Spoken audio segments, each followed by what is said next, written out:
नमस्कार विद्यार्थी मित्रांनो, स्वागत आहे पुन्हा एकदा नवीन व्हिडिओमध्ये.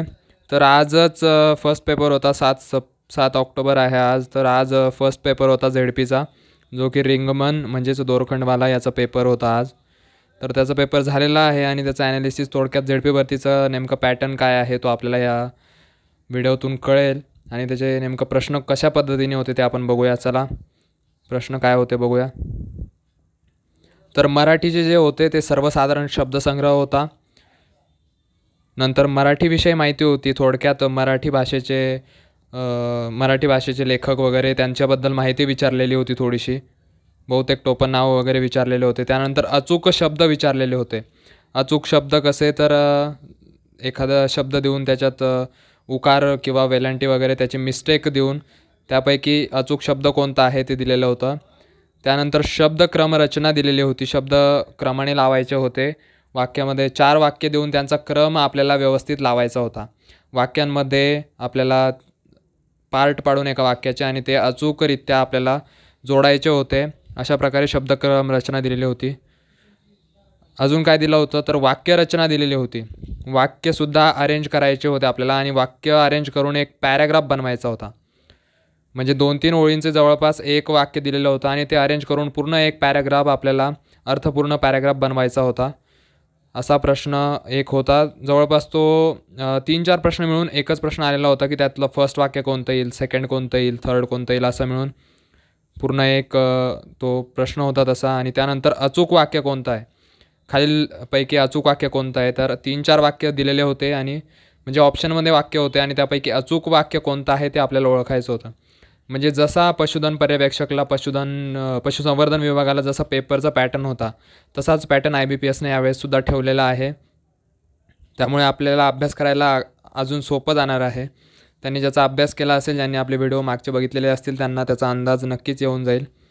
त्यानंतर समानार्थी शब्द, विरुद्धार्थी शब्द हे सुद्धा विचारलेले होते.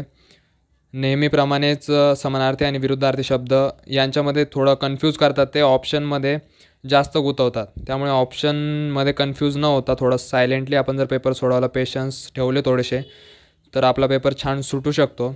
आणि त्यानंतर उतार्यावर प्रश्न होते. मी तुम्हाला पशुधन पर्यवेक्षकला सांगितलं होतं की जवळपास 7 प्रश्न उतार्यावर विचारलेले होते आणि यामध्ये आज बहुतेक 5च प्रश्न विचारलेले असतील उतार्यावर.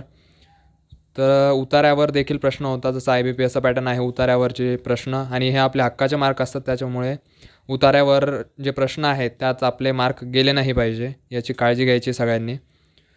अजून बघूया पुढच्या सब्जेक्टचं काय आहे. त्यानंतर बौद्धिक चाचणी आहे. बौद्धिक चाचणीचं नातेसंबंधात फार गुंतवतात. त्यामुळे नातेसंबंध थोडंसं व्यवस्थित टॉपिक करायचं आहे.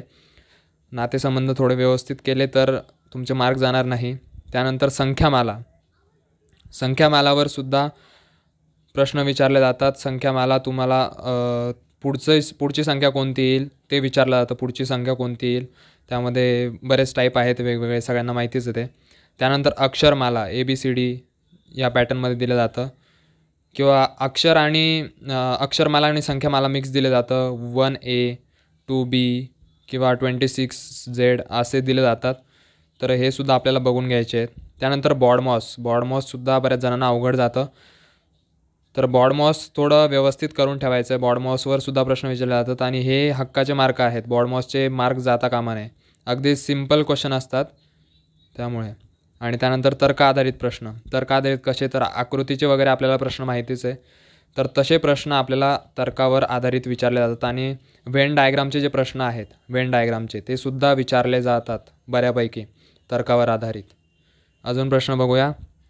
तर आकृती संबंध, जसं आपण पाहिलं आकृती संबंध बऱ्यापैकी विचारलं जातं. आकृती संबंध जसं आरशातील प्रतिमा, त्यानंतर पाण्यातील प्रतिमा, या दोघांमध्ये बरेच जण कन्फ्यूज होतात. आरशातील आणि पाण्यातील प्रतिमा, त्यामुळे हे थोडं व्यवस्थित करून जायचं आहे. आरशातील प्रतिमा आणि पाण्यातील प्रतिमा कशी असते ते. त्यानंतर पझल असतं. पझल म्हणजे कसं आकृतीमध्ये की एखादं आकृती दिली तर त्याच्या पुढची आकृती कोणती येईल. इथं डॉट दिला तर त्यानंतर इथं त्रिकोण दिला, त्यानंतर त्रिकोणामध्ये इथं चौकोन दिला आणि त्यानंतर पुढची आकृती कोणती येईल तर ते आपल्याला ओळखायचं असतं. अशा पद्धतीने पझल विचारले जातात.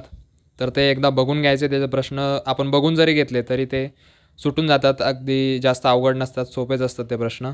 पुढचं बघूया. त्यानंतर अंकगणिताचे जास्त प्रश्न नव्हते. अंकगणिताचे बुद्धिमत्तेच्या तुलनेत अंकगणिताचे कमी प्रश्न होते. जवळपास 4 ते 5 प्रश्न अंकगणिताचे विचारलेले होते. बाकीचे प्रश्न आहे ते बौद्धिक चाचणीवर, बौद्धिक क्षमतेवर डिपेंड होते. अंकगणितामध्ये जे पर्सेंटेज आहे त्यावर प्रश्न विचारलेले होते. पर्सेंटेज एखादी संख्या देऊन समजा 80चे 40%, त्याचे 50% केले आणि त्याच्यातून 20% काढले तर किती उरतात, असे काहीसे प्रश्न विचारले जातात पर्सेंटेजमध्ये. त्यानंतर काळकाम वेग जे आहे त्यावर सुद्धा बऱ्यापैकी प्रश्न गुंतवण्याचा प्रयत्न केला जातो. काळकाम वेगवर सुद्धा प्रश्न फार येतात. त्यामुळे काळकाम वेग, पर्सेंटेज आणि नफा तोटा आणि पर्सेंटेज थोडासा सिमिलर टॉपिक आहे. तर हे दोन्ही सोबत जर केले तर त्याचा नक्कीच फायदा होईल तुम्हाला. नफा तोटामध्ये थोडंसं कंपाऊंड इंटरेस्ट वगैरे करून ठेवा. सरळ व्याज आणि चक्रवाढ व्याजसुद्धा ते फॉर्म्युलेच पाठ करून ठेवा, म्हणजे सोपं जाईल तुम्हाला दोन्ही. कंपाऊंड इंटरेस्ट जर विचारलं तर ते सुद्धा जमलं पाहिजे आपल्याला. पुढचं बघूया. त्यानंतर सामान्य ज्ञानचं जास्त माहिती नाही पडलं की काय विचारलं होतं नक्की. पण चालू घडामोडी जे आहे, चालू घडामोडीवर मी जसं की मागच्या व्हिडिओमध्ये तुम्हाला सांगितलंच होतं की करंट अफेअर्सवर फार प्रश्न विचारले जातात आणि करंट अफेअरवर डिपेंड प्रश्न हे हिस्ट्रीचे असो, जिओग्राफीचे असो, कोणतेही प्रश्न असो, हे करंट अफेअरवर डिपेंड प्रश्न विचारले जातात. त्यामुळे करंट अफेअर फार महत्त्वाचं आहे. जर कोणी केलं नसेल तर करंट अफेअर नक्की करा, व्यवस्थित करा. आणि जास्त करून करंट अफेअर जे आहे ते आता सध्याचं करा. जुलै, त्यानंतर ऑगस्ट महिना, या महिन्यांचं करंट अफेअर जर व्यवस्थित केलं तर नक्कीच ते मार्क तुमचे जाणार नाहीत. त्यामुळे जुलै आणि ऑगस्टचं करंट अफेअर करणं मस्ट आहे. आणि त्याआधी पण जातात, पण आता वेळ नाही आहे तेवढा करायला. त्यामुळे जुलै ऑगस्ट या 2 महिन्याचं जरी करंट अफेअर केलं तरी पुरेसे मार्क पडू शकतात. त्यानंतर योजना ज्या आहेत हा सुद्धा पार्ट करंट अफेअरमध्येच मोडतो. तर करंट अफेअरचे यूट्यूबवरसुद्धा बरेच लेक्चर उपलब्ध आहेत, तर ते लेक्चरसुद्धा तुम्ही बघू शकता. तर योजना ज्या आहेत चालू घडामोडीतल्या बऱ्याच नवीन योजना विचारतात. त्यांचा एम काय आहे, त्यांचं ध्येय काय आहे, उद्दिष्ट काय आहे, यावरसुद्धा प्रश्न विचारले जातात. किंवा कोणत्या राज्यासंबंधी आहे असे सुद्धा प्रश्न विचारले जातात. त्यानंतर नदी प्रणाली ही लोकलवर विचारलेलं होतं. महाराष्ट्रातील कोणती तरी नदी दिली होती, ती नदी विचारली होती. तर नदी प्रणालीवर सुद्धा प्रश्न विचारले जात आहेत जिओग्राफीमध्ये, तर ते सुद्धा लक्षात ठेवा. आणि एक मध्य प्रदेशवर काहीतरी प्रश्न डिपेंड होता, बहुतेक योजना विचारली असेल किंवा काहीतरी वेगळं विचारलं असेल, तर ते नक्की प्रश्न समजू शकलेला नाही आहे, पण मध्य प्रदेशवर काहीतरी प्रश्न होता.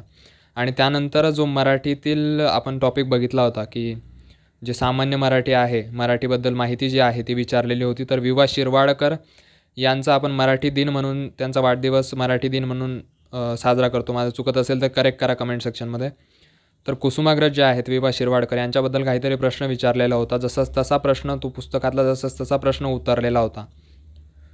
त्यामुळे थोडंसं मराठीबद्दल जे सामान्य ज्ञान आहेत आणि त्यांनी थोडंसं व्याकरण जे आहे, व्याकरणाला थोडंसं फाटा फोडला आहे की व्याकरण ते जास्त विचारत नाही आहे.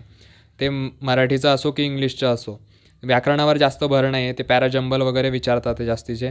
पॅराजंबल, समानार्थी, विरुद्धार्थी आणि त्यानंतर जे अल्टरनेट वर्ड्स आहेत आणि जंबल करून सेंटेन्सेस आहेत ते आपल्याला अरेंज करावं लागतात. अरेंजमेंट जास्त विचारत आहेत. त्यामुळे अरेंजमेंट आपल्याला माहीत असणं गरजेचं आहे. जनरल नॉलेज जे असेल तर माहीत असेल तर फारच चांगलं होईल. आणि त्यानंतर जे आहे आपण बघितलं वि. वा. शिरवाडकर यांच्यावर प्रश्न होता. जे ग्रामर वगैरे आहे त्याच्यावर एवढं डीपमध्ये जाऊ नका. तुम्हाला जनरल नॉर्मल माहिती असेल तरी तुमचा पेपर सुटून जाईल. मराठी आणि इंग्लिशचं तरी त्यावर मॅनेज होणार आहे. चला पुढे. उद्या तर एक्सटेन्शन ऑफिसरचा पेपर आहे, आय थिंक विस्तार अधिकारीचा पेपर आहे. जे सांख्यिकीचा विस्तार अधिकारी आहे स्टॅटिस्टिकलचा, त्याचा पेपर आहे. तर तो बघूया कसा जातो आहे आपल्याला पेपर. चला तर थांबूया इथे. आणि याबद्दल तुम्हाला अपडेट पाहिजे असेल तर, आणि याबद्दल काही अपडेट पाहिजे असतील तर आपल्या टेलिग्राम चॅनललासुद्धा उपलब्ध आहेत. आपल्या टेलिग्राम चॅनलची लिंक मी डिस्क्रिप्शनमध्ये देऊन देईल, त्याला जाऊनसुद्धा तुम्ही फॉलो करू शकता. हेच नाव आहे आपल्या टेलिग्राम चॅनलचं. आणि व्हॉट्सअप ग्रुप तुम्ही कन्व्हिनियंट असाल तर व्हॉट्सअप ग्रुपसुद्धा जॉईन करू शकतात. चला तर अशाच नवीन अपडेट्ससाठी सबस्क्राईब करायला विसरू नका आपल्या यूट्यूब चॅनलला मी अधिकारी. चला भेटूया पुढच्या व्हिडिओमध्ये. तोपर्यंत काळजी घ्या आणि उद्याच्या एक्झामसाठी ऑल द बेस्ट सगळ्यांना.